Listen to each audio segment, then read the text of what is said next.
Thank you, beautiful people, my wonderful YouTube family. I welcome each and every one of you once again. Remember, we're still in a new year and we're already basking in God's blessings. And I hope you are also blessed because I am blessed. And I believe that each and every one of us are fully blessed. You only need to look and see your blessings. So thank you so much once again. Today's topic, I really need us to look into this topic because it's very, very important, and that is spiritual abuse. Spiritual abuse. What is spiritual abuse? Many people doesn't really know the real meaning of spiritual abuse. Spiritual abuse is when someone is using church to deceive and abuse people, knowing fully well that he or she is doing the wrong thing. Spiritual abuse comes in so many ways. So, spiritual abuse, like I said, is when someone uses religious belief to scare or control you, to dominate your life in a very negative way. And they pretend like they are religious or that they are doing a spiritual thing in God. So we should actually need to know and differentiate it and get to know what people are doing to you. So let's analyze this spiritual abuse. It is rampant. It's in families, it's in the church, it's in our premises, it's in school, it is everywhere. But the worst of them all is in families, because you can be spiritually abused out there, and because you are an adult, you can choose to quit attending that thing, wherever they're attending, whatever it is, or you can choose to quit going there. But the painful part is the one that happens in our daily lives, in families. Do you know that some parents, not all parents, abuses their children in a spiritual way? That is what we call spiritual abuse. And of course, spouses abuse their spouse with spiritual beliefs. Let me explain it very well. Husband and wife, you have an abusive husband who beats you at every given point in time, who harasses you, who controls you. But when you start thinking of quitting that marriage, they will tell you God frowns at divorce. God frowns at separation. God doesn't like it. And again, the one they do best is they will tell you, God said you should be submissive to me, your husband. Yes, God said it in the Bible, but they are trying to shift something here. God said you should love your wife as yourself. Love her, and that submission will come naturally. That is, God said men should love their wives, and of course, wives should be submissive to their husbands. But He never said, as a man, you should abuse your wife and expect submission. So they like to remove and omit that aspect that said they should love you as a wife. Then comes the submission, because the truth is, submission comes naturally. Have you seen any woman that the husband treats like a queen she is, that doesn't submit to the man? When you love a woman naturally, submission comes naturally. Then these spiritual abuse people, they know how to nail it. You see a husband hitting the wife, cursing the wife, doing all sorts of negative things to the wife. And when the wife wants to leave, he will turn around to tell the wife, I'm your husband, and God frowns at divorce. God frowns at separation. That is spiritual abuse. He has forgotten that God frowns at that beatings and curses and negative things he has been doing to the wife. Unfortunately, in families where there are siblings, children, father, mother, and all that, your daughter will come home to report to you that is the dad, more especially. Okay, let's say it this way. It happens mostly in churches. Some of these pastors that have grown children that are married. You have your daughter.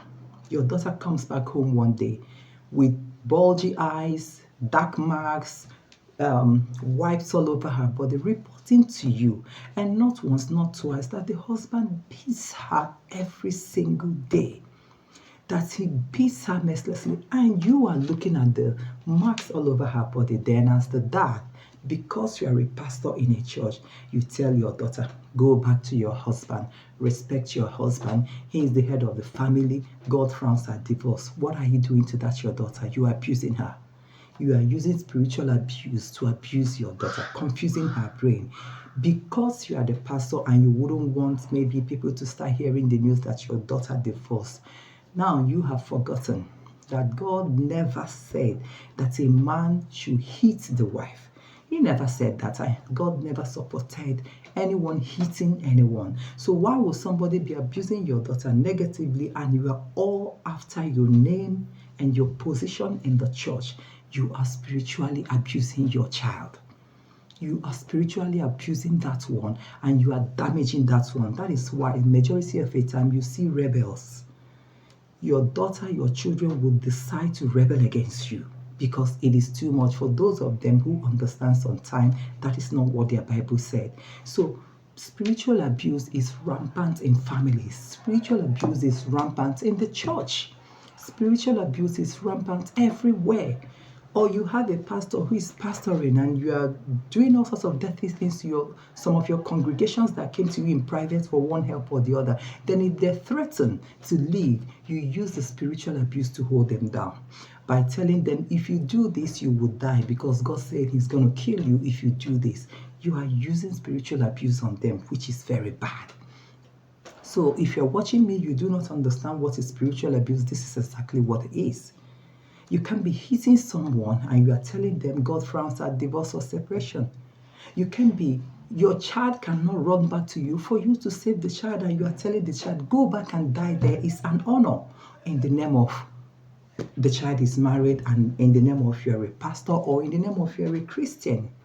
You are telling your daughter to go back there and die. That is an honor because majority of them prefers you, the child, to go there and die.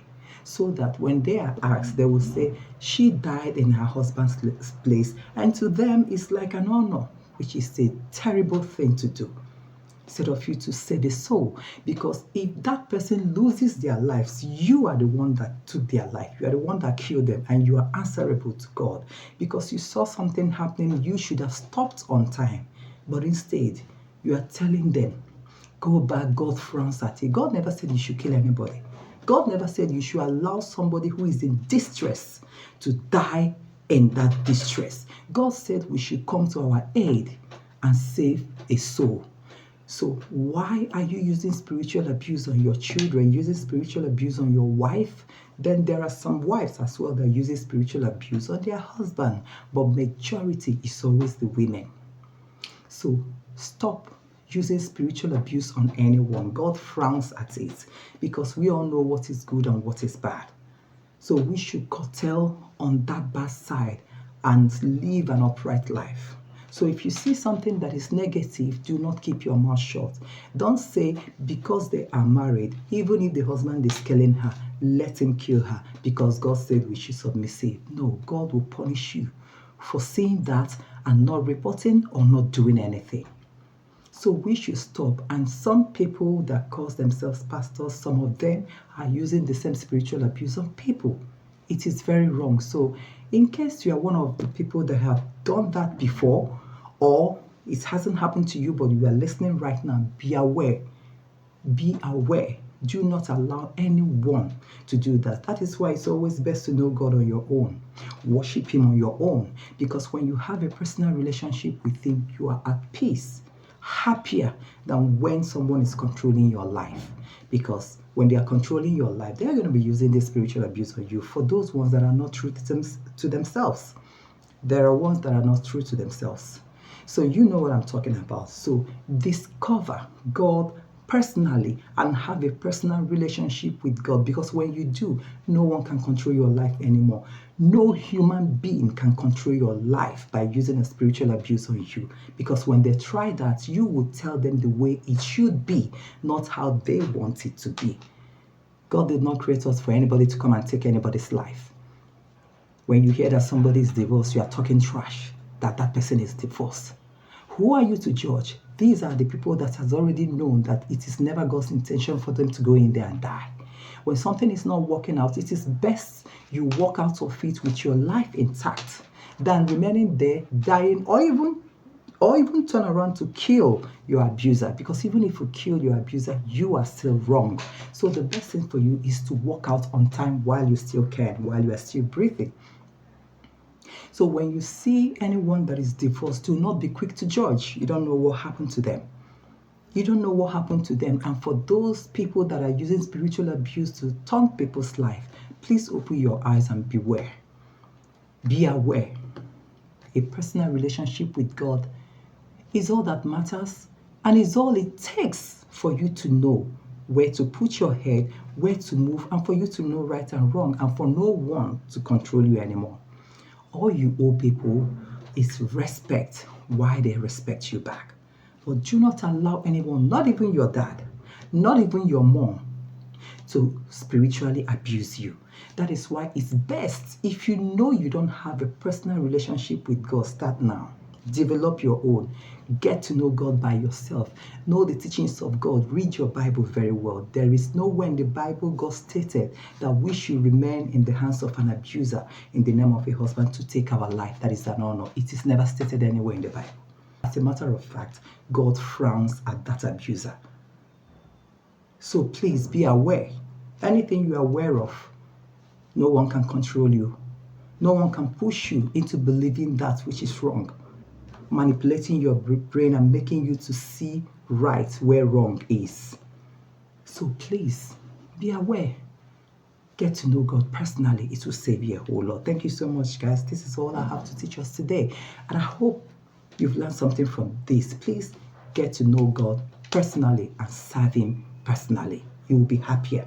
You'll be grateful you did. And no one will ever manipulate you spiritually or abuse you spiritually again.